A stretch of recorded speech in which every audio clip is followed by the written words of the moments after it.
श्री रामचंद्र कृपालु भजु मन हरण भव भय दारुणम। नव कंज लोचन कंज मुख कर कंज पद कंजारुणम। सिया राम सिया राम सिया राम सिया राम। आदर्श और मर्यादा की है ये कथा महापावनम। काट मद श्री से मिला दे श्रीमद् रामायणम। श्रीमद् रामायणम। सिया राम सिया राम सिया राम सिया राम।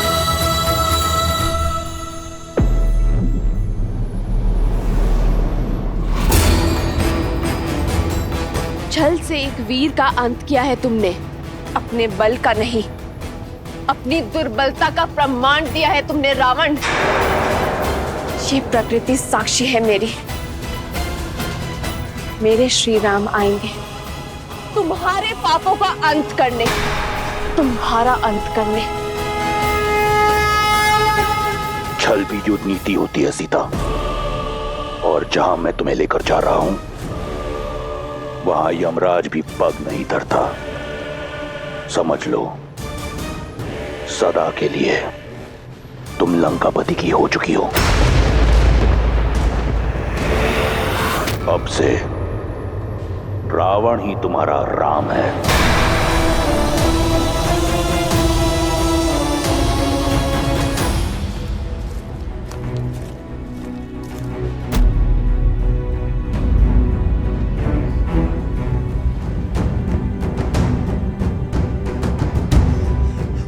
लगता है किसी राक्षस ने पक्षी का रूप धारण किया है।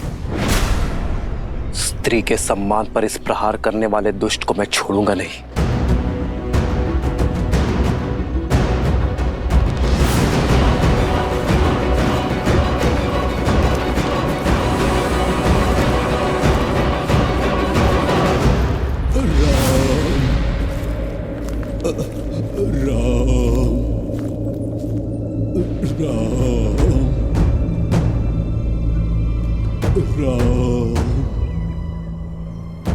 शीघ्र आओ लक्ष्मण। राम राम राम राम राम। ताछरी जटायु। राम ताछरी जटायु, उठिए ताछरी। ताछरी जटायु।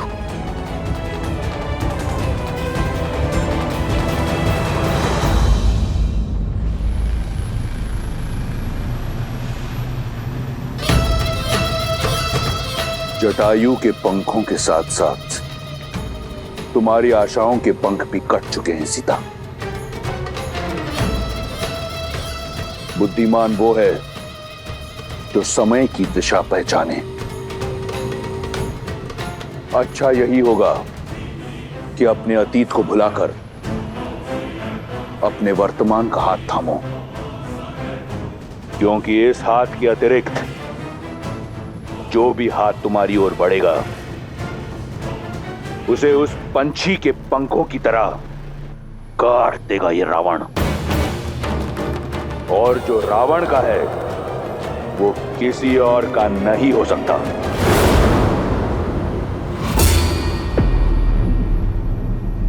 और जो मेरे राम का है वो उनसे कोई नहीं छीन सकता। तुम अपने बल से भले ही 10 लोग जीत सकते हो, किंतु सीता को कभी नहीं जीत सकते। रही बात मेरी आशा की, तो श्री राम पर मेरा विश्वास अटल है। वो अवश्य आएंगे मुझे खोजने, तुम्हारे पाश से मुझे मुक्त करने। बहुत भोली हो तुम सीता। तो सुनो, भविष्य तुम्हारे राम का तुम्हें ढूंढने तुम्हारे पीछे पीछे अवश्य आएगा। तुम्हारा राम, परंतु उसके आगे उसकी असफलता चलेगी। तुम्हारे वियोग में तड़प तड़प कर मरेगा तुम्हारा राम, और धीरे धीरे तुम और ये संसार उसका नाम तक भुला देंगे। किसका? तुम्हारे राम का। क्योंकि ये संसार असफलता को स्मरण नहीं करता, इसलिए कहता हूं, मान लो मेरी बात, अन्यथा तुम कहां हो ये तो दूर, तुम्हारे साथ क्या हुआ इसकी भनक भी नहीं मिलेगी तुम्हारे राम को। भविष्य अपना सुन लो रावण। मेरे श्री राम आएंगे। जिस प्रकार घने मेघों को चीर कर सूर्य निकलता है, अपने अहंकार में मत, जिसे तुम कम आंकने की भूल कर रहे हो, जिसे तुम साधारण समझने का दुस्साहस कर रहे हो,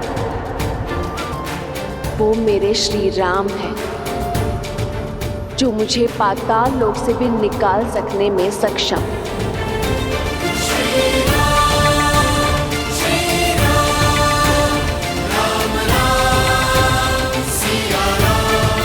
अच्छा हुआ राम कि तुम आ गए। तुम्हारी ही प्रतीक्षा में मेरे प्राण अटके थे। आपके साथ किसने ये अनर्थ किया? ताजश्री, ये प्रहार किसने किया आप पर? मेरी पुत्री जैसी सीता के सम्मान पर क्षमा क्षमा करना राम। प्रयास किया किंतु उसे रोक नहीं पाया, सफल नहीं हो पाया राम। वो मेरी पुत्री सीता को ले जाने में सफल हो गया। कौन ले गया मेरी सीता को? ताजश्री, उत्तर दीजिए। ताजश्री, ताजश्री उत्तर दीजिए।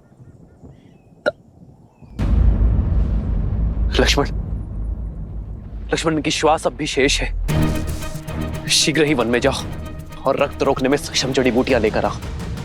जी भैया, थोड़ा जल भी ले आओ।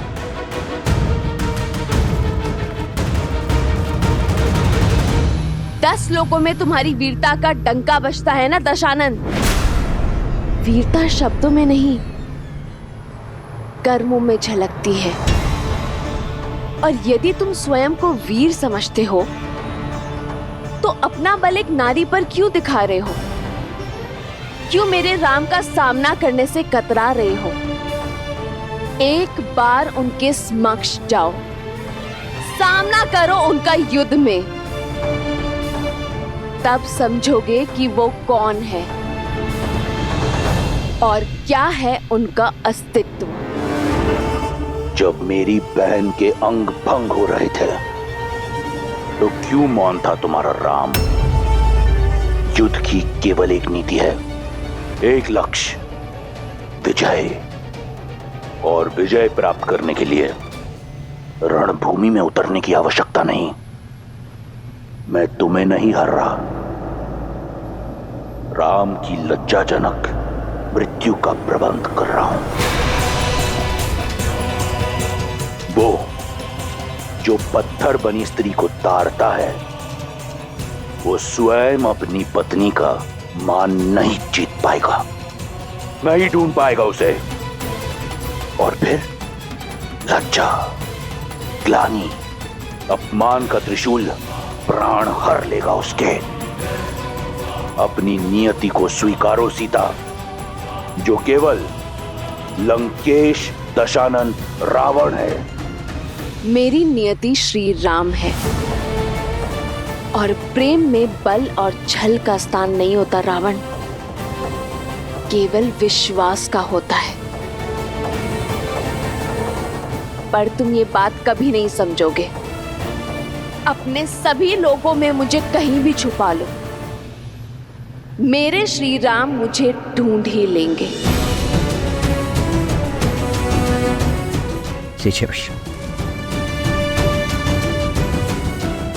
ताजरी, कहिए ताजरी, मेरी सीता को कौन ले गया है? मेरी सीता का हरण किसने किया है? कहिए ताजरी। मायावी दुष्ट रावण।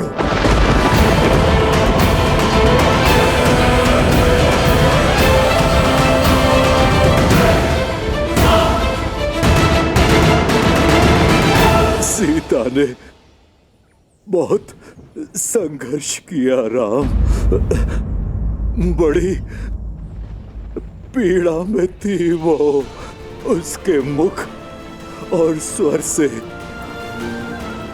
केवल एक ही विश्वास था कि उसके राम आएंगे, उसकी रक्षा के लिए। यहाँ समय नष्ट न करो राम, जाओ मेरी पुत्री की रक्षा करो। केवल तुम ही उसे ला सकते हो राम। ताजरी,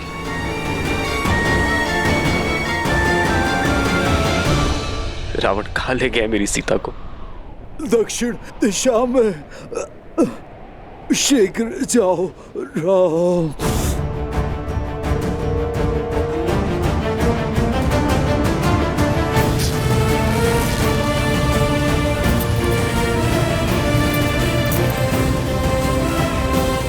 कर लो जो करना है। हम इतनी दूर निकल आए हैं कि राम सपने में भी नहीं पहुंच सकता।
आपने एक पिता होने का, एक मित्र होने का, एक धर्मात्मा होने का, तीनों का कर्तव्य निभाया है। आप हमारे लिए पिता समान हैं, इसलिए अब मैं एक पुत्र होने का कर्तव्य भी निभाऊंगा।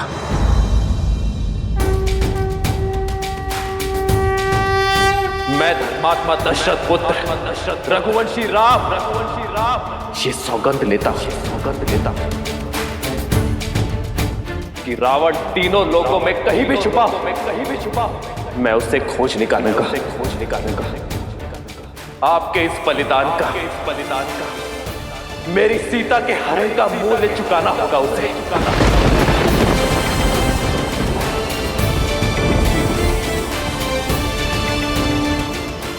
मैं ये सुनिश्चित करूंगा कि भविष्य में कभी कोई रावण किसी सीता का अपमान ना कर सके। कोई जटायु लहू लुहार ना हो। समस्त राक्षस प्रजाति को अपने किए का दंड भुगतना होगा। तुम्हारी सौगंध सुन ली मैंने।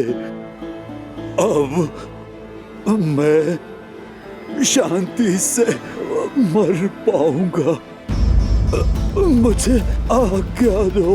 नहीं ताजरी, परम मित्र दशरथ दूसरे लोक में मेरी प्रतीक्षा कर रहे होंगे। ताजश्री, मेरी आपसे एक विनती है, आप जब भी पिताश्री से मिले उन्हें यह मत बताइएगा कि सीता का हरण हो गया है। उनकी आत्मा को बहुत कष्ट होगा। मैं आपको वचन देता हूं कि रावण और उसकी समस्त राक्षस सेना परलोक में आकर मेरे पिताश्री के चरणों में गिरकर रघुकुल के अपमान की क्षमा मांगेगी।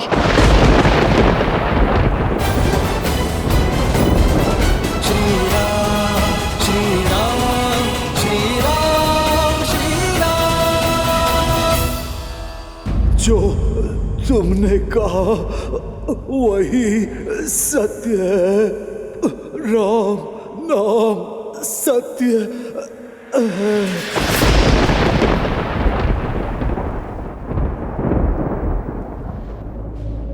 ताजश्री,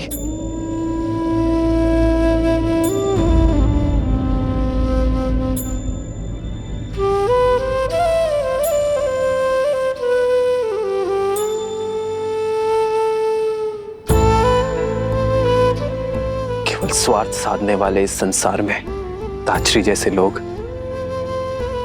विरले होते हैं, जो एक पर स्त्री के सम्मान की रक्षा के लिए अपने प्राणों का बलिदान करते हैं।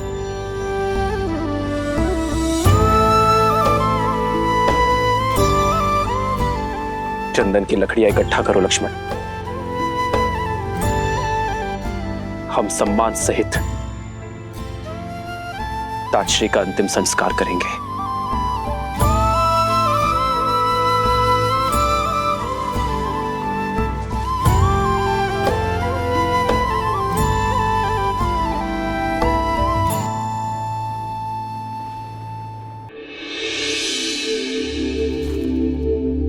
रूमा की कोई सूचना?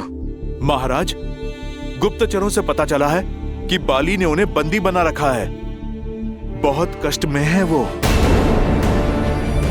न जाने बाली के पापों का अंत कब होगा। प्रणाम महाराज सुग्रीव।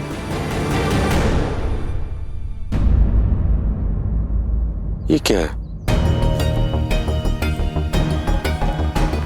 आभूषण?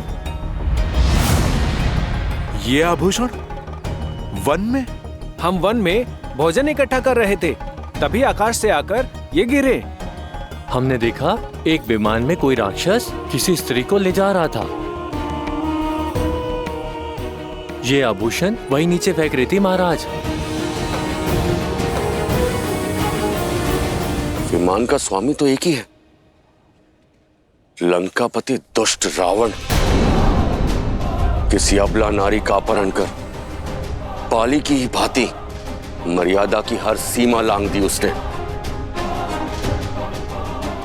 न जाने ये संसार ऐसे पापियों का भार कब तक सहन करेगा। पाप चाहे जितना प्रबल हो, उसका नाश निश्चित है। वो दिन दूर नहीं, चाहे बाली हो या रावण। मेरे प्रभु श्री राम आकर इस संसार को ऐसे दुष्टों से मुक्त करेंगे, पाप का नाश करेंगे।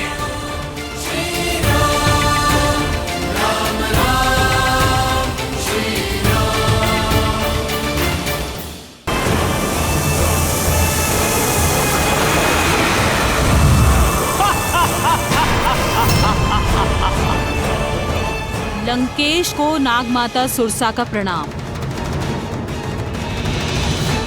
आपका सागर सुरक्षित है। जानता हूं सुरसा, इसी प्रकार अपने कर्तव्य पथ पर दृढ़ खड़ी रहो।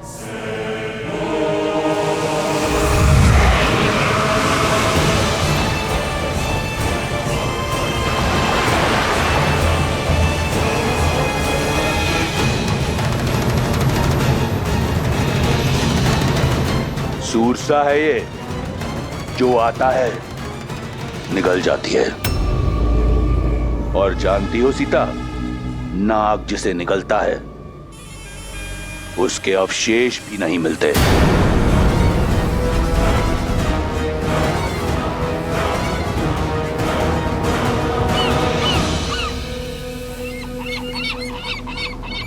इन पक्षियों को देखकर कहीं आशा की उड़ान मत भर लेना सीता। रावण के अधिकार के सागर में पक्षी आप भले ही जाए, पार नहीं कर सकते।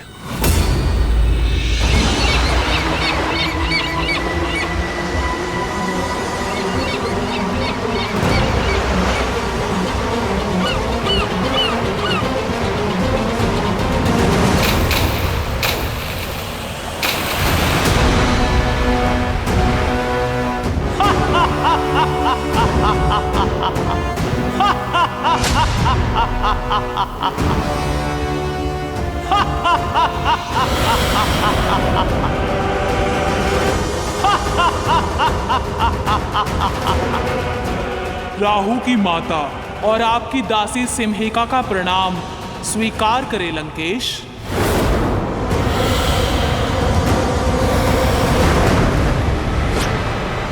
देखा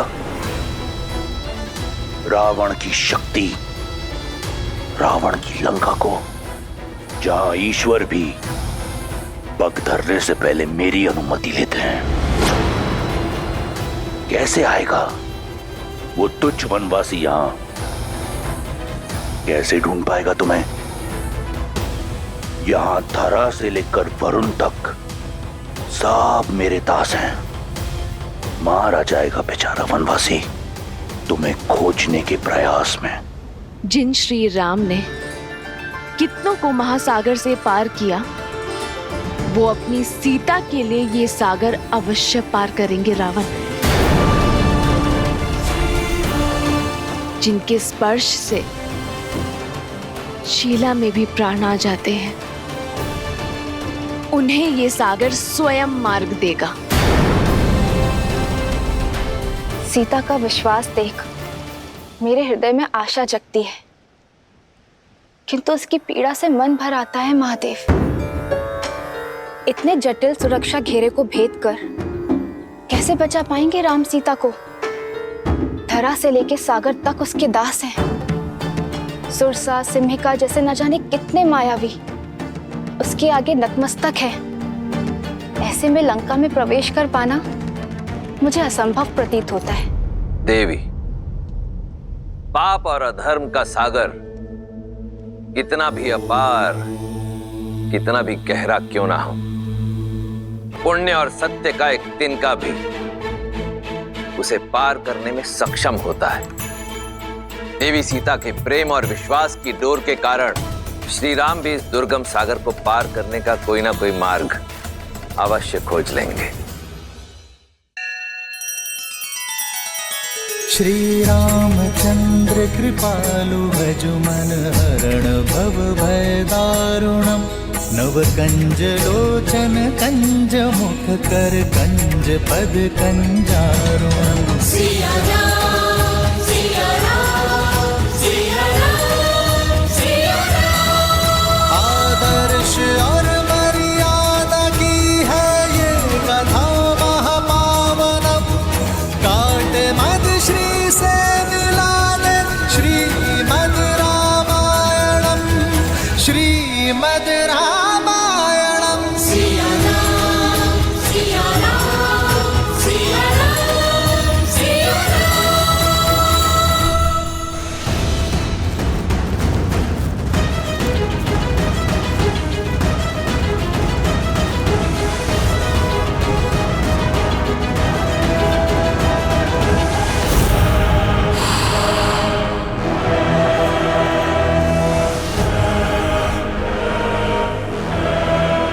लक्ष्मण, हमें दूसरी ओर से जाना होगा।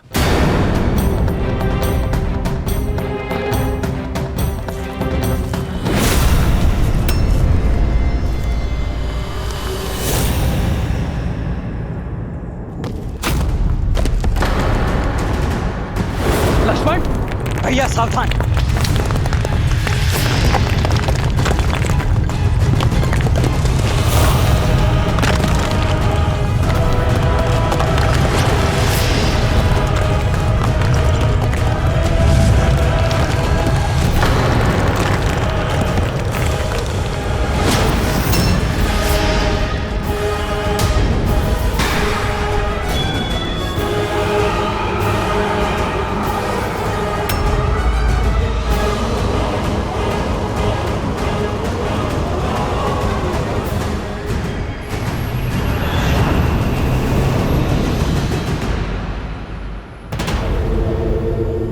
वन के दुखों का अंत हुआ। स्वर्ण लंका तुम्हें अनंत सुख और स्वागत देने को तत्पर है।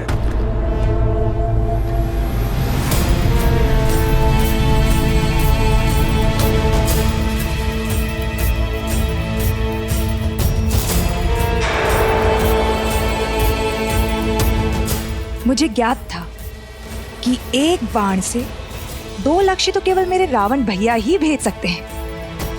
मेरे और मेरे पुत्र के प्रतिशोध के साथ साथ उन्होंने अपना प्रतिकार भी ले लिया।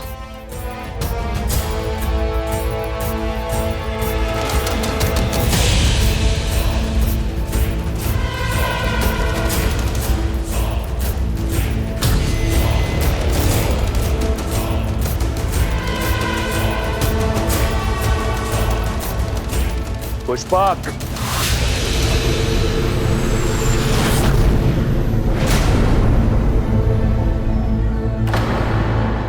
लंकेश कहाँ जा रहे हैं?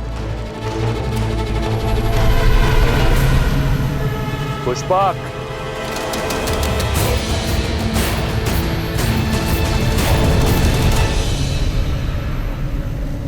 श्री राम।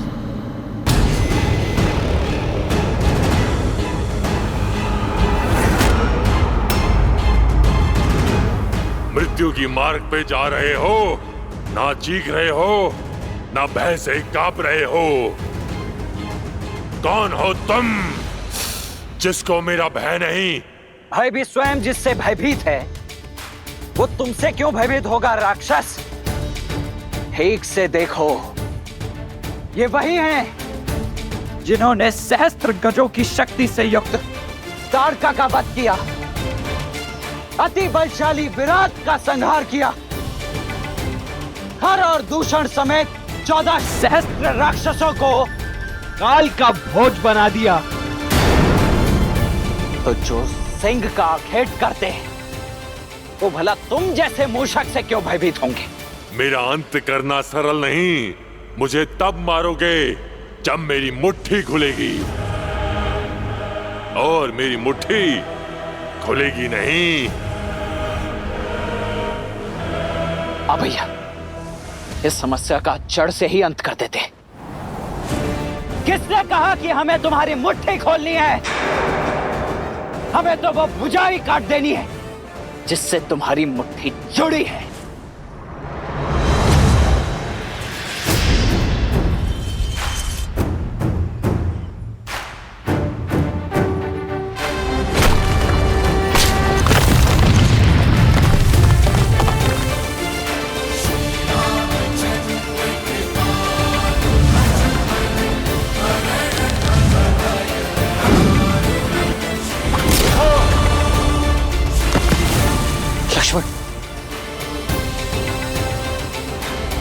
हे राम, हे लक्ष्मण, आपके इन तीरों से मुझे मुक्ति नहीं मिलेगी।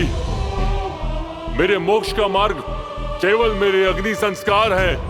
तभी मुझे इस नारकीय जीवन से मुक्ति मिलेगी, और तभी मैं आपको देवी सीता तक पहुंचने का मार्ग दिखा पाऊंगा।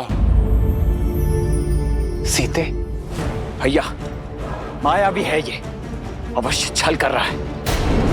अंत कर देते हैं इसका। रुको लक्ष्मण, ये सीता को जानता है। तुम्हें कैसे ज्ञात है कि हम सीता को खोज रहे हैं? और कैसे जानते हो कि वो कहाँ है? मेरा ये शरीर भले ही राक्षसी हो, लेकिन मैं अंदर से गंधर्व हूँ। मेरा नाम धानु था।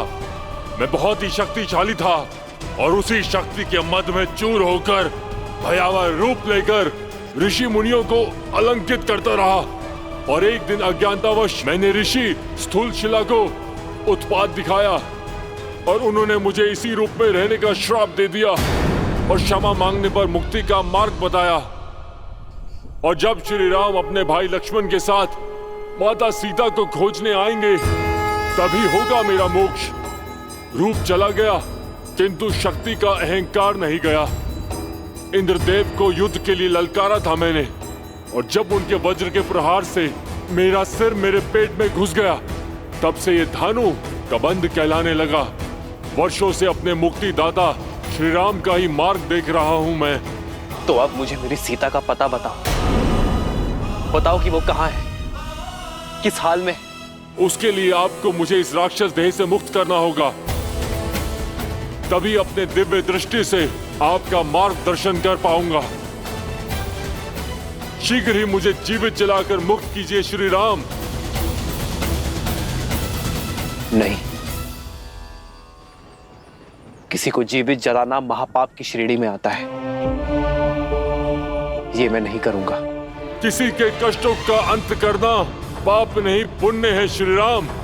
अब और विलंब मत करिए, मुझे मोक्ष दीजिए ताकि मैं आपको देवी सीता का समाचार दे सकूं।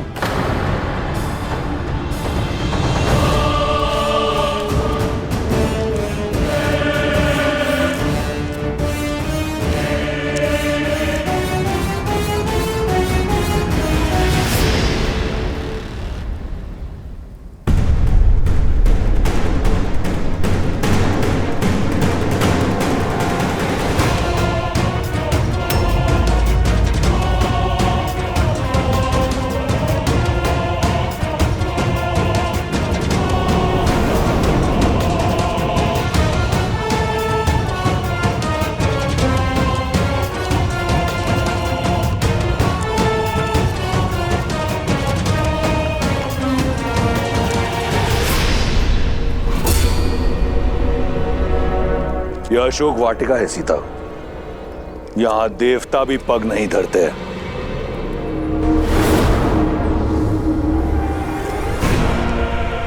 यही सोच रही हो ना कि लंका का भव्य महल छोड़कर तुम्हें यहां इस वाटिका में क्यों लाया हूं? आओ तुम्हें उत्तर दिखाता हूं।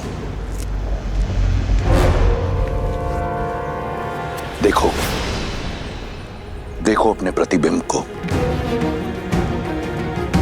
वन के कष्टों ने तुम्हारे दिव्य रूप की क्या दशा बना दी है। वल्कल वस्त्रों में लिपटी सीता वो सीता नहीं जिसका परिपूर्ण सौंदर्य मैंने मिथिला में देखा था, जिसे ना पाने की कुंठा आज भी वो एक शत्रु है जिसे मैं परास्त नहीं कर पाया। लंका में माटी से मुरझाई सीता नहीं, स्वर्ण सी चमकती सीता जाएगी। सुंदर आभूषणों और वस्त्रों से सज सीता लंका के महारानी के रूप में मेरे साथ यहां अशोक वाटिका से जाएगी। सीता केवल श्री राम के साथ जाएगी। जब तक इस सीता के शरीर में प्राण है तब तक उसके रोम रोम में केवल श्री राम है। तुम्हारे इन शब्दों का बुरा नहीं लगा मुझे। मैं समझता हूं वियोग की पीड़ा है, धीरे धीरे जाएगी। परंतु मेरा विश्वास करो, अशोक वाटिका का यह सौंदर्य तुम्हारा मन मोह लेगा और एक बार तुम लंका के रंग में रंग लो तो फिर ये प्राण भी मेरे और रोम रोम भी मेरा। मैं जानता हूं बहुत बड़ा निर्णय है, इसलिए कुछ पल के लिए तुम्हें एकांत देता हूं। आज रात हमारा रक्ष विवाह होगा। या तो तुम मेरी इच्छा के आगे झुक जाना, अन्यथा तुम्हें झुकाने का कोई ना कोई मार्ग मैं ढूंढ लूंगा।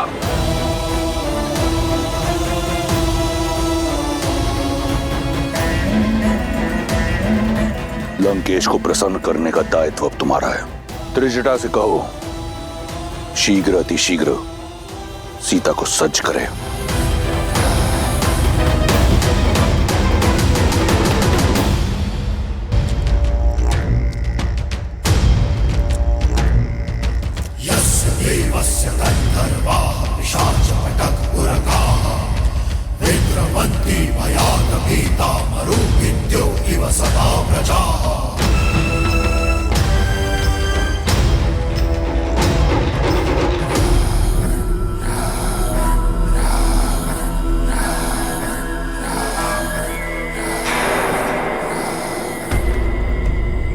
जिन मुखों पर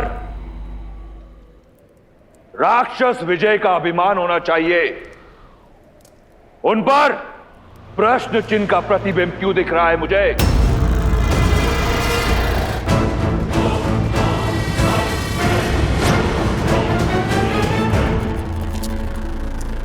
जब विजय का मूल्य विजय से बड़ा हो तो उसका तेज कम हो ही जाता है पिताश्री।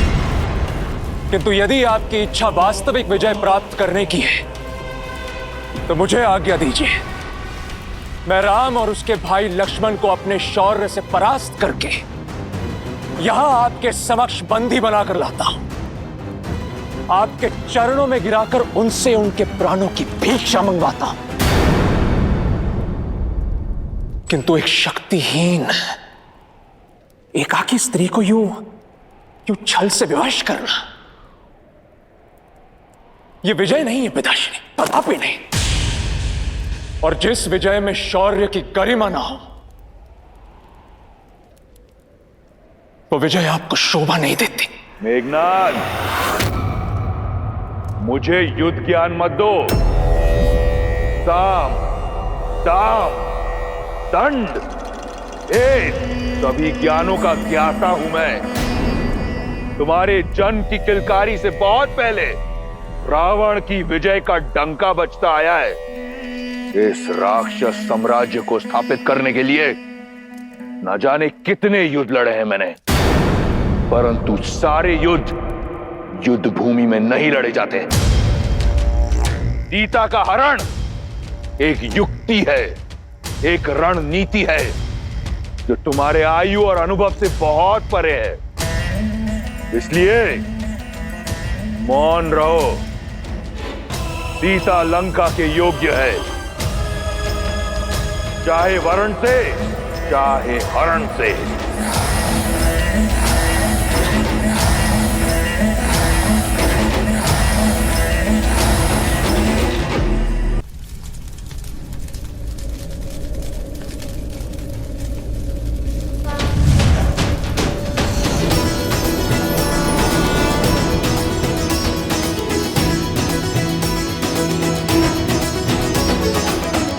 मुझे मुक्त करने के लिए धन्यवाद रघुनंदन। अब मेरी सीता की क्या सूचना दे सकते हैं आप? श्री राम, वो दुष्ट रावण माता सीता को दक्षिण की ओर लेके गया है और वो वहां पर लेके गया है जहां पर मेरी दिव्य दृष्टि भी नहीं पहुंच सकती। किंतु इतना अवश्य देख सकता हूं कि आप जिस मार्ग पर जाएंगे वहां पर आपको समर्थन और समर्पण दोनों ही प्राप्त होंगे। आप ऋषिमुख पर्वत पर जाइए, वहां पर आपको वानरराज सुग्रीव मिलेंगे जो आपको सीता माता तक पहुंचाने में आपकी सहायता करेंगे। और ये ऋषिमुख पर्वत जाने का मार्ग? आप पंपा सरोवर की ओर जाइए, वहां ऋषि मतंग का आश्रम आएगा। वहां महातपस्विनी शबरी वर्षों से आपकी प्रतीक्षा कर रही हैं।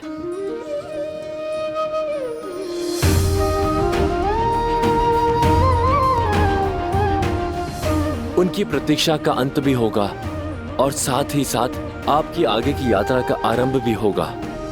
और वही आपको बताएंगी कि किससे समर्पण और किससे समर्थन आपको प्राप्त होगा और आप अपनी पत्नी तक कैसे पहुंच पाएंगे।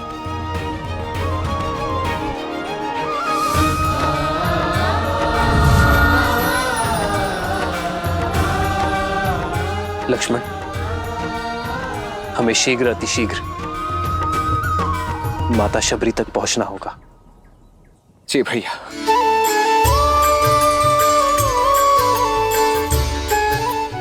मेरे राम।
श्री रामचंद्र कृपालु भजुमन हरण भव भय दारुणम नव कंज लोचन कंज मुख कर कंज पद कंजारुणम।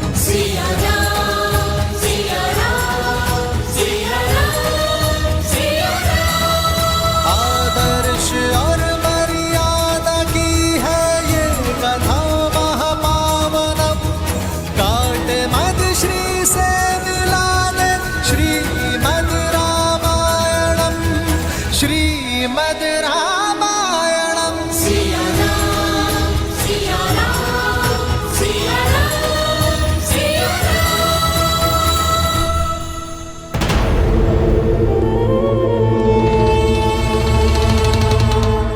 मौन क्यों हो विभीषण?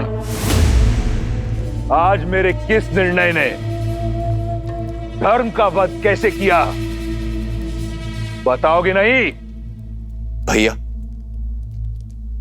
सत्य कहूं तो आपका एक कर्म भी अधर्म है और कर्म का कारण भी। भैया सब कुछ तो है आपके पास, शक्ति सुख समृद्धि, मेघनाथ जैसा आज्ञाकारी पुत्र, पतिव्रता पत्नी। भूमिका मत बांधो, सीधा सीधा विषय पर आओ। भैया स्त्री चाहे शत्रुकुल की ही क्यों ना हो, वो सम्मान की अधिकारिणी है और स्त्री का हरण अधर्म है, पाप है। भैया आप देवी सीता को लंका में लेकर नहीं आए, बल्कि विनाश का बीज बोया है आपने अशोक वाटिका में। किसी की हाय नहीं लेनी चाहिए, मेरा परामर्श मानिए। प्रश्न समूचे राक्षस साम्राज्य का है।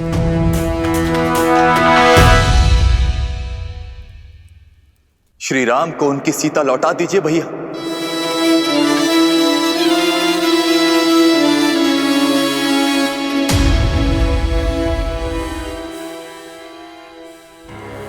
क्या आप सबका भी यही विचार है?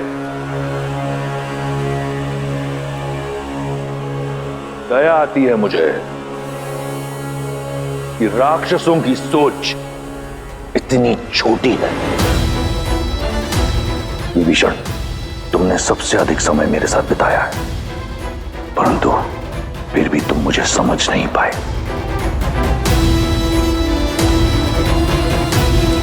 इस सभा में उपस्थित हर राक्षस मेरी दूरदर्शिता से कोसों दूर है। धर्म अधर्म के द्वंद्व में ये भी भूल गए कि रावण जो करता है एक उद्देश्य से करता है, और उद्देश्य है वयम राक्षसम, राक्षसों को सर्वश्रेष्ठ बनाना। सीता कोई साधारण स्त्री नहीं, राजा जनक की पुत्री है, एक मनुष्य है 14 लोकों पर हमारा आधिपत्य है।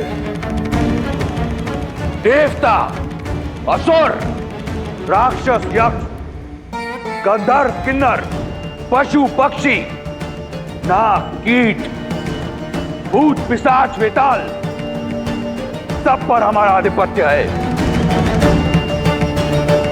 केवल मनुष्य ही हैं जिन पर हम अपना आधिपत्य स्थापित नहीं कर पाए। और सीता को यहां लाकर उससे रक्त विवाह करने का उद्देश्य यही है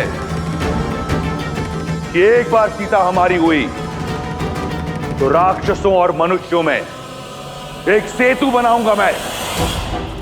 एक ओर शूर्पणखा का प्रतिशोध पूरा होगा और दूसरी ओर मनुष्यों पर मैं अपना आधिपत्य स्थापित करूंगा बिना कोई रक्त पाए। अब कहो, क्या सहस्त्र प्राण बचाना अधर्म है? क्या अपनी संस्कृति को शिखर तक ले जाना पाप है? क्या मैं एक अधर्मी हूं, पापी हूं? कदापि नहीं भैया। मेरे भैया ने जो किया वो लंका के लिए किया। राम और लक्ष्मण ने मेरे सम्मान पर प्रहार किया और हमारे मान पर वार किया। ये दंड सीता को अवश्य मिलना चाहिए। हाँ, लंकेश ने उचित किया। हाँ, लंकेश ने उचित किया। हाँ, लंकेश ने उचित किया।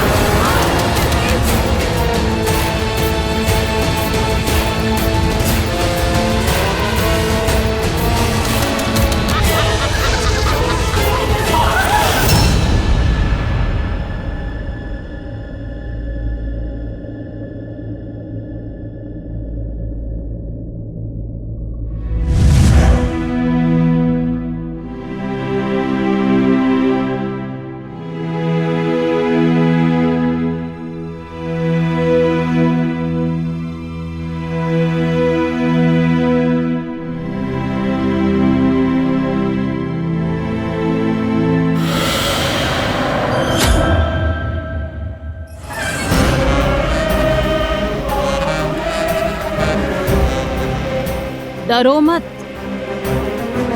त्रिजटा तुम्हें मारने नहीं आई है। मैं तो सिर्फ ये देखने आई थी कि विधाता ने तुम्हें कैसे गढ़ा है। जिस लंकेश से विवाह करने के लिए तीनों लोक की सुंदरियां मरती हैं, उनका प्रस्ताव ठुकरा दिया तुमने। भला ऐसा कैसा साहस छिपा है इस कोमल काया में? अब मैं तुझे बताऊं मेरे अंदर क्या छिपा है। एक नरभक्षी। प्रार्थना करना कि लंकेश्वर तुम्हें स्वीकार कर ले, अन्यथा मैं तुम्हें अपना आहार बनाऊंगी। श्री राम, श्री राम। जिसका मंदिर अगर उसी देवता को पुकारा जाए तो इच्छा पूर्ण होती है मूर्ख। लंका का देव केवल दशानन है। अब तुम्हें केवल वही बचा सकते हैं। इसलिए राम का नाम भूलकर रावण के नाम का जप करना प्रारंभ करो।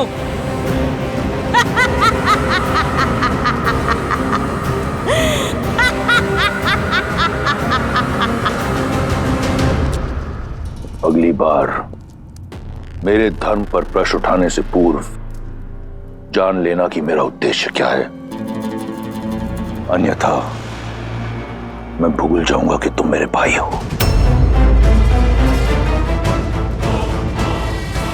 एक बात आपको भी स्मरण रखनी चाहिए दशानन, कि वो एक पतिव्रता नारी है। उसके श्राप की शक्ति पूरे असुर साम्राज्य को लील सकती है। उस पर वो उस जाति से है जिससे आपको अभेदान नहीं है। इसलिए कुछ भी करने से पूर्व आप सोचिएगा अवश्य। सोच भी रहा हूं और देख भी रहा हूं कि पराई स्त्री की बहुत चिंता है तुम्हें। क्या मेरी बहन एक स्त्री नहीं? जब उसका अपमान राम ने किया तब उसने क्यों नहीं सोचा कि वो भी लील सकता है? क्यों नहीं कोसा तुमने उस राम और लक्ष्मण को जब उन दोनों ने मेरी बहन के अंग भंग किए? मेरे अजय भाई खर और दूषण और मेरे इतने सारे रिश्तेदारों का संहार किया। क्यों मौन थी तुम? उस राम ने रावण की बहन पर नहीं, राक्षसों की आन पर प्रहार किया है और उसका दंड उन्हें भोगना होगा।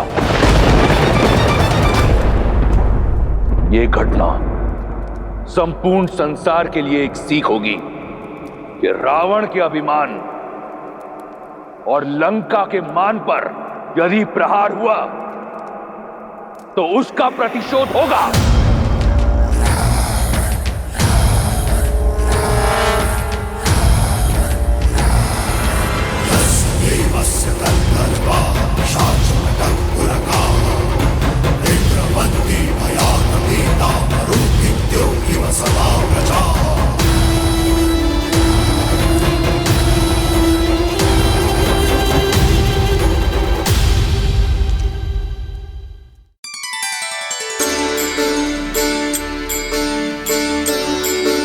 राम राम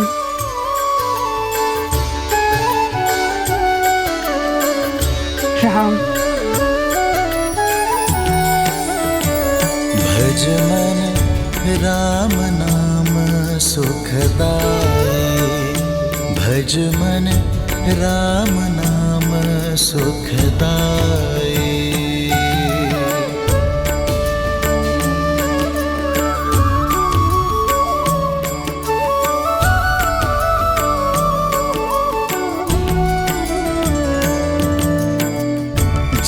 दर्शन से तर जाए नैया, तीही सूरत मन भाई। वो ही रघुवर की बन के मैया, चख चख बेर खबाई, चख चख बेर खबाई। भजुमन राम नाम सुखदाई, भजुमन राम नाम सुखदाई। राम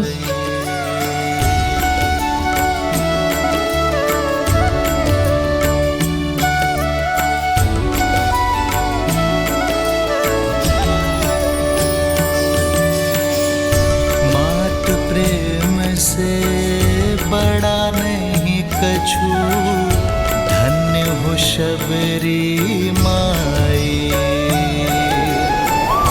राम नाम जो कोई सेवत, सदा रहत सुखदाई। भजुमन राम नाम सुखदाई।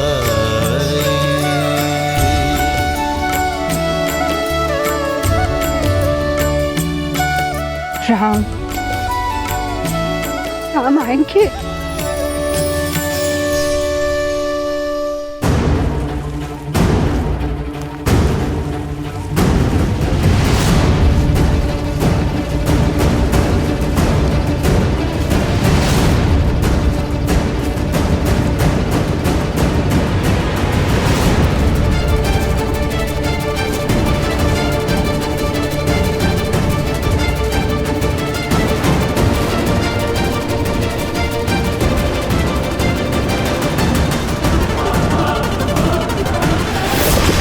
लक्ष्मण! लक्ष्मण!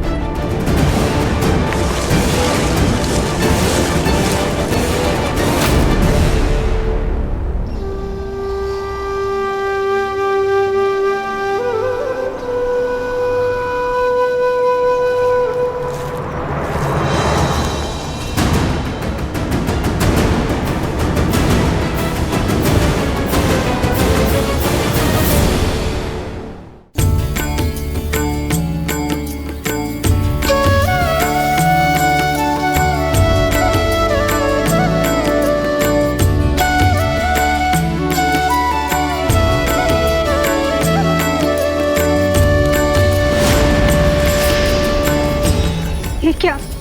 ये तो मैंने मेरे राम के लिए बिछाए थे। कौन है ये वनवासी जो वन मार्ग में पुष्प बिछाए बैठी है? मति भंग हो गई है इसकी। वर्षों से किसी राम की राह में पल के बिछाए प्रतीक्षा करते करते बुढ़ी हो गई है। प्रतिदिन आंगन सजाती है, पुष्प बिछाती रहती है और बुद्ध बुदाती रहती है किसी राम का नाम। कोई नहीं आएगा बुढ़ी माँ, अपने भगवान को याद करो और मुक्ति पालो। मेरे राम आएंगे, देखना। राम, मेरे राम आएंगे।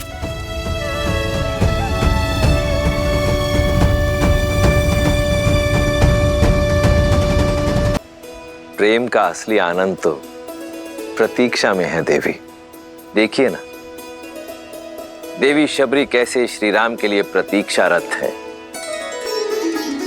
सत्य तो यह है कि ये इस श्री राम गाथा का अत्यंत महत्वपूर्ण पल है। परंतु महादेव, श्री राम से तो कितने ही प्रेम करते हैं, फिर शबरी उनकी यात्रा में इतनी महत्वपूर्ण क्यों? जीवन में हमें दो ही प्रकार के व्यक्ति मिलते हैं।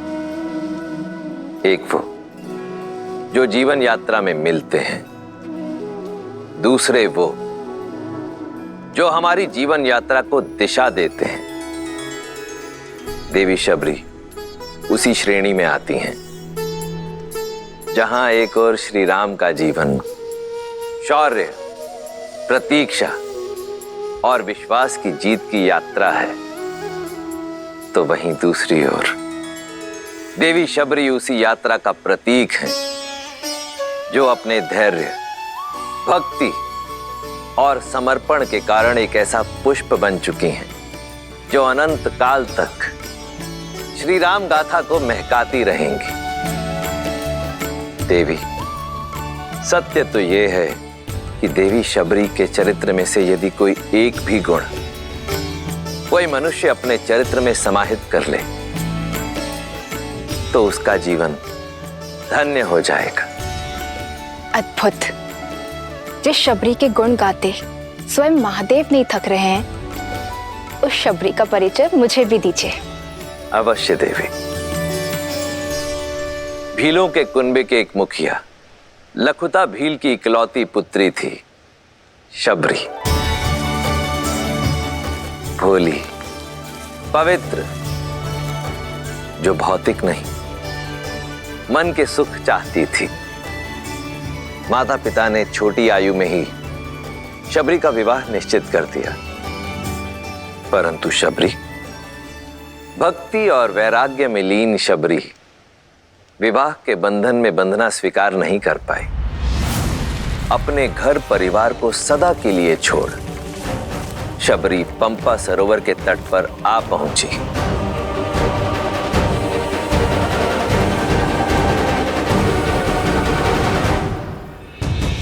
जहां नियति ने उनकी भेंट महान ऋषि मतंग से करवाई। शबरी उनका मार्गदर्शन चाहती थी। मतंग के शिष्य और सहयोगियों ने शबरी के कुल के कारण उसका विरोध किया, पर मतंग ऋषि ने उसके मन की पवित्रता को भांपा और शबरी को अपनी शिष्या स्वीकार किया।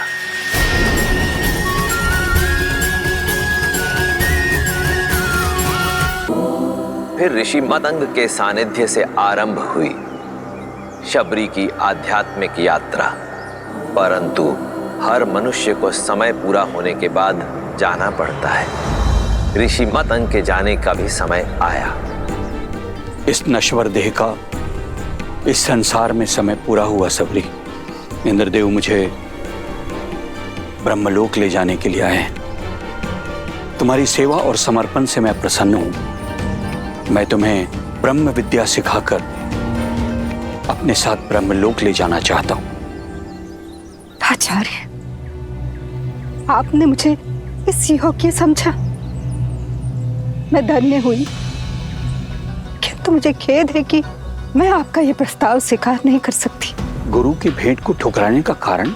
आचार्य, ये मेरा सौभाग्य था कि मुझे आपका आशीष मिला, किंतु मेरे जैसी ऐसी कई वनवासी स्त्रियां हैं जिन्हें ना तो ज्ञान का सानिध्य मिला, ना ही उसे अर्जित करने का कोई माध्यम, और मैं उनके लिए कुछ करना चाहती हूँ। यदि मुक्ति और मोक्ष ही ज्ञान उपलब्धि का माध्यम है, तो मुझे वो ज्ञान और मोक्ष का मार्ग दिखाए जो किसी जात पात, ज्ञान अज्ञान से परे उठकर किसी को मोक्ष दिला दे।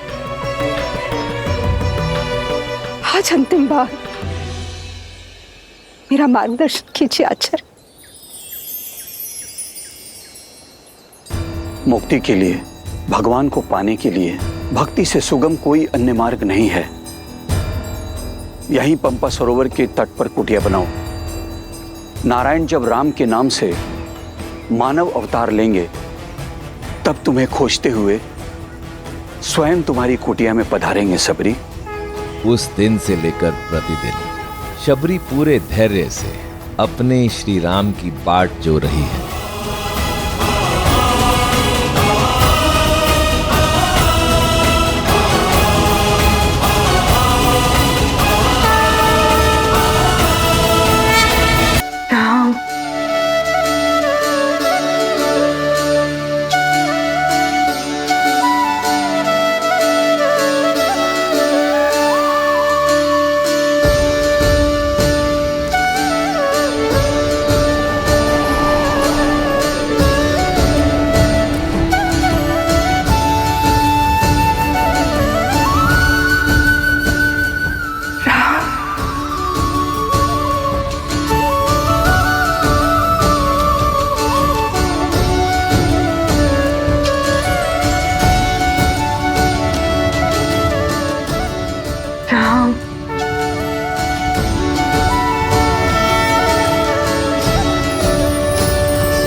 श्री रामचंद्र कृपालु भजु मन हरण भव भय दारुणम। नव कंज लोचन कंज मुख कर कंज पद कंजारुणम। भगवान के अवतार का केवल नहीं गुणगान है, कैसे नारायण बने नर इसका पावन ज्ञान है। श्री राम श्री राम श्री राम श्री राम। आज ऋषि मतंग की वाणी सत्य हो गई। मैं जानती थी आप अवश्य आएंगे मेरे जीवन का उद्धार करने के लिए। नहीं माता,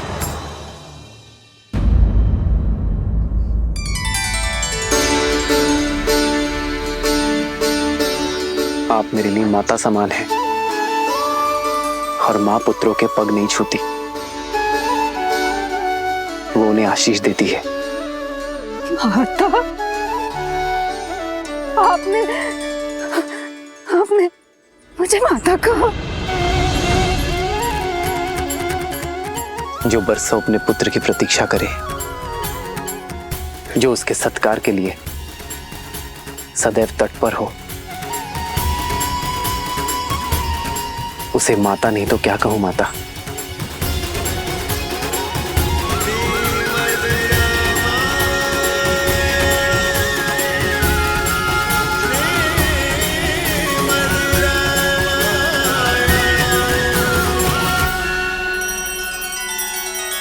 श्री रामचंद्र कृपालु भजु मन हरण भव भय दारुणम। नव कंज लोचन कंज मुख कर कंज पद कंजारुणम। सिया राम सिया राम सिया राम सिया राम। आदर्श और मर्यादा की है ये कथा महापावनम। काट मद श्री से मिला दे श्रीमद् रामायणम। श्री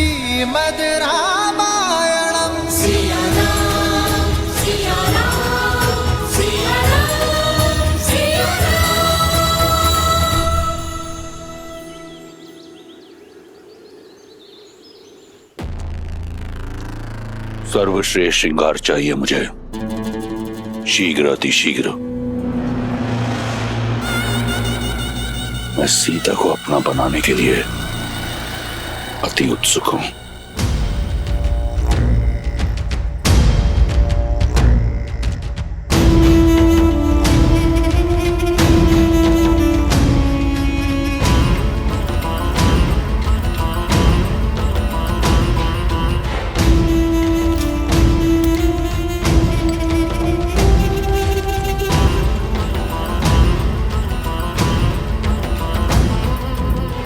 ये श्रेष्ठ पोशाक है लंकेश, आपके जीवन के सबसे श्रेष्ठ पल के लिए।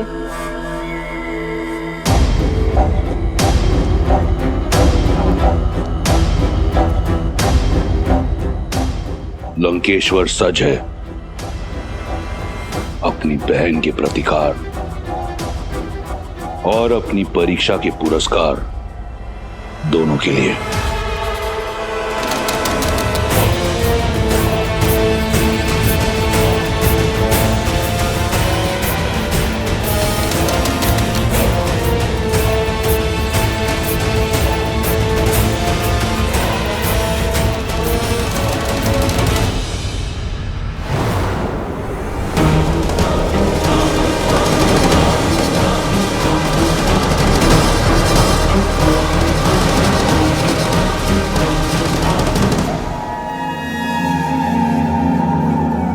वयम राक्षसम त्रिजटा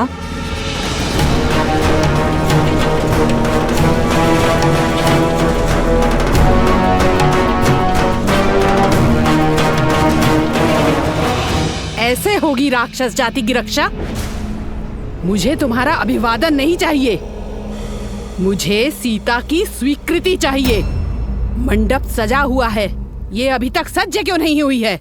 मैंने बहुत प्रयास किया। अत्यंत हठी है ये, न भयभीत होती है और न प्रश्न का उत्तर देती है, एक चट्टान की तरह अटल है। रूपवती हो, कदाचित इसीलिए अब तक जीवित हो, अन्यथा लंकेश को प्रतीक्षा कराने का दंड मृत्यु होता है। चलो सज्ज हो जाओ। एक पतिव्रता केवल अपने पति के नाम के वस्त्र पहनती है। मेरा श्रृंगार, मेरा आभूषण, मेरे राम का प्रेम है। स्वर्ण लंका की महारानी बनने का स्वर्णिम अवसर मिल रहा है, मूर्ख। जिसे तुम स्वर्णिम अवसर कह रही हो, वो मेरे लिए दुर्भाग्य का निमंत्रण है। कह दो अपने लंकेश से, जिस सीता को वो पाना चाहते हैं वो केवल श्री राम की है। मूर्ख स्त्री, तू बातों से नहीं बल से ही मानेगी।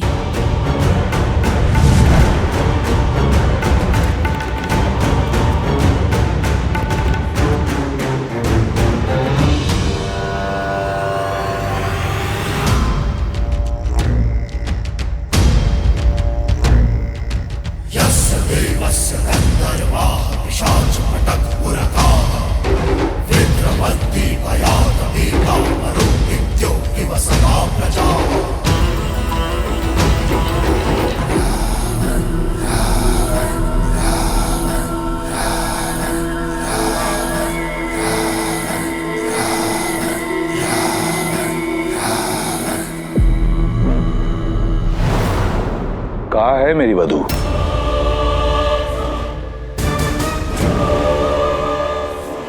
एक महामंत्री का मौन राजा और राज्य दोनों के लिए पतन का कारण होता है। प्रहस्त, उत्तर दो।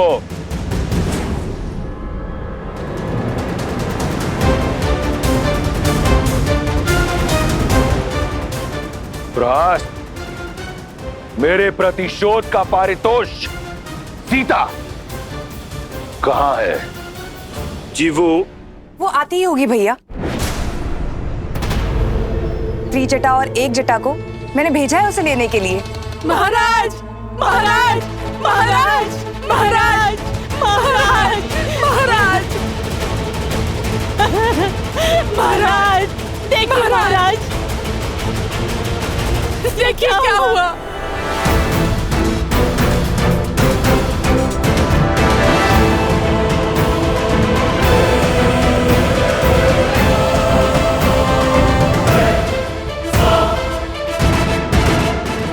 कैसे हुआ ये सब? मैं नहीं जाऊंगी। मैं केवल श्री राम की हूं। अनर्थ मत करो। दया लंकापति नहीं करेंगे।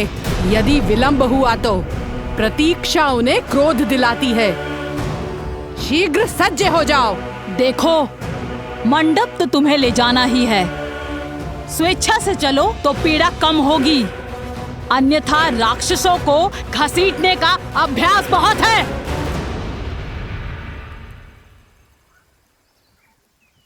श्री राम, श्री राम। त्रिजटा, इसका दंभ तोड़ने में मेरी सहायता करो। श्री राम, श्री राम, श्री राम, श्री राम, श्री राम, श्री राम।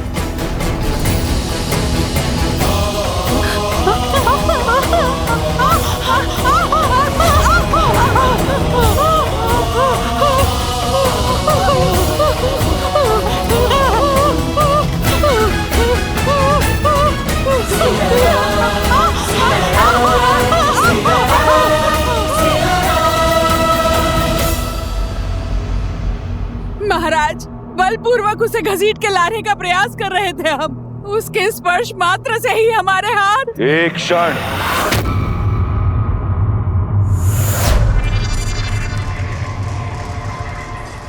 पुनः कहो, क्या किया तुमने? हम बलपूर्वक उसे घसीट के लाने का प्रयास। मौन! मौन! अपमान किया है तुमने। अपमान किया है तुमने लंका की भावी महारानी का।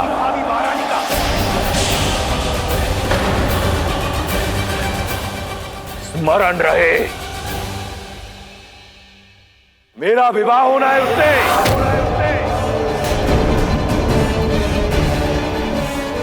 लंका की होने वाली महारानी को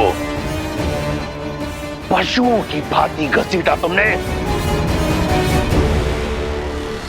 अगर ये भूल दोबारा हुई तो जीवित जला दूंगा। मैं स्वयं जाऊंगा उसे लेने।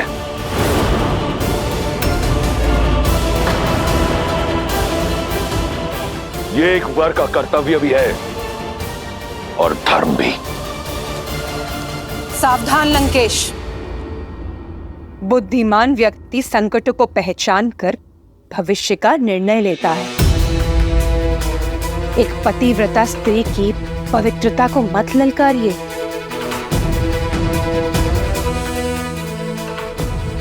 अभी तो केवल एक जटा और त्रिजटा के हाथ जले हैं। कहीं ऐसा ना हो सीता की कोमल काया से निकलने वाली पवित्रता की कठोर अग्नि संपूर्ण लंका को भस्मी कर दे।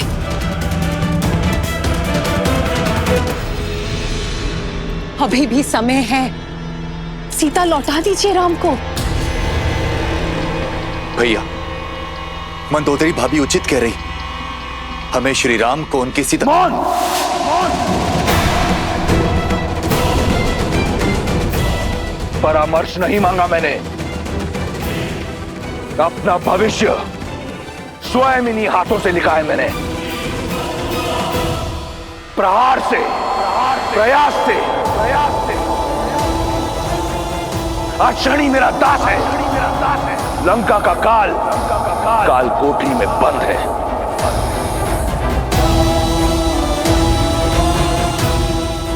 और अपनी भाग्य रेखा में मैं सीता को स्वयं लिख चुका हूं।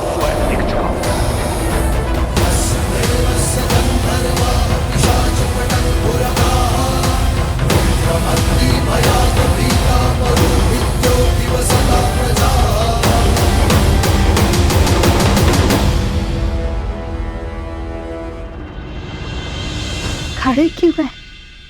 थक कर आए होंगे ना। चलिए अंदर आकर मेरी कुटिया में विश्राम कीजिए। मेरी प्रतीक्षा का अंधकार आपके आगमन के दीपक से मिट जाएगा।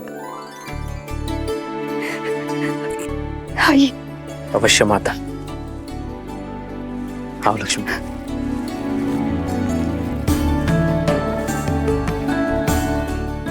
आइए।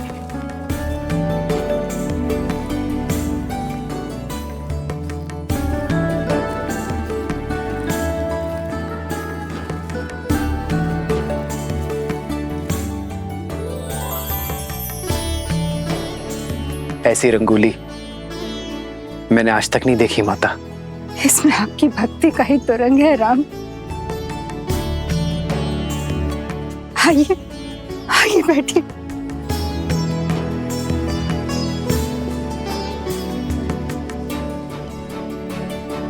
वर्षों से आपके आगमन की प्रतीक्षा करती रही।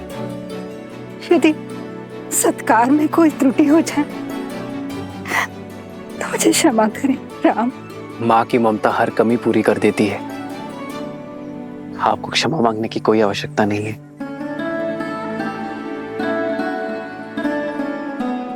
आप दोनों थक गए होंगे ना, और भूख भी लगी होगी ना।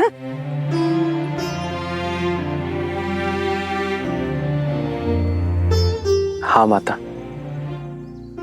भूख तो बहुत लगी है। कुछ खिलाइए ना। मैं अभी लाई राम, अभी लाई।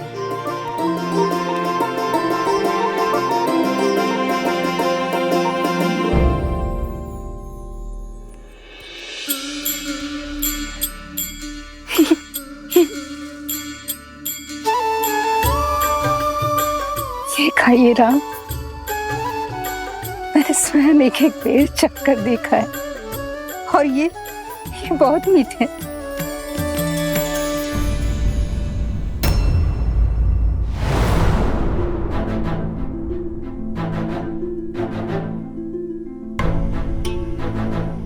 अतिथि को झूठे भेर खिलाएंगी आप?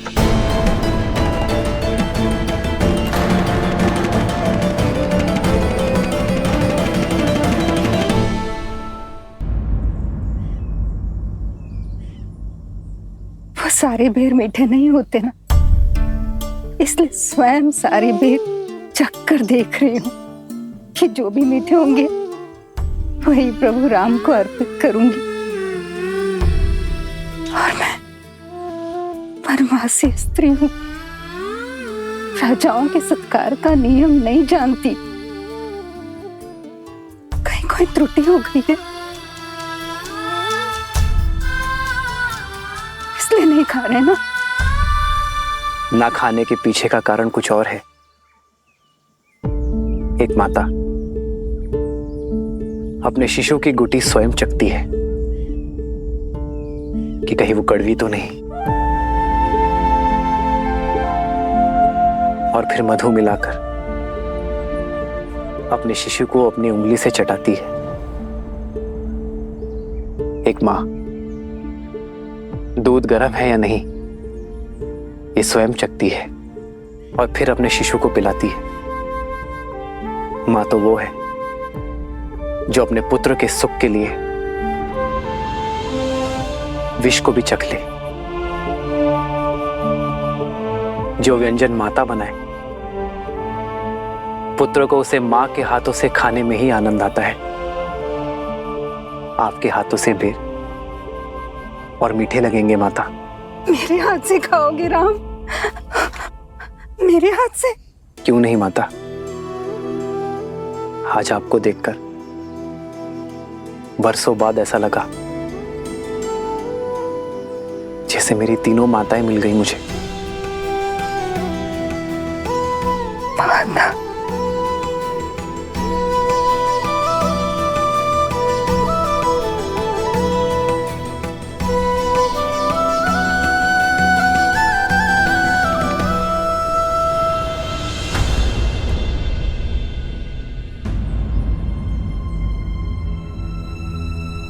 क्या हुआ माता, आप रुक क्यों गई?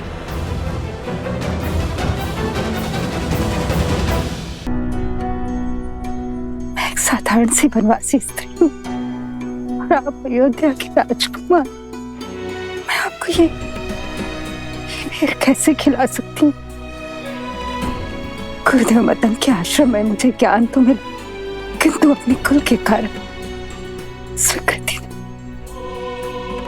और इसीलिए मुझे ऋषिमुख पर्वत छोड़ यहाँ आना पड़ा, एकाकी जीवन बिताना पड़ा। यदि आपको छुआ तो आप कहीं मलिन न हो जाए। एक माता तो अपने शिशु को काजल का टीका लगाती है, लोगों की मलिन दृष्टि से बचाने के लिए। भला उस माता के छूने से पुत्र मलिन कैसे होगा? प्रेम तो पारस है जो मलिन को भी पवित्र बना दे। फिर ये महत्वपूर्ण नहीं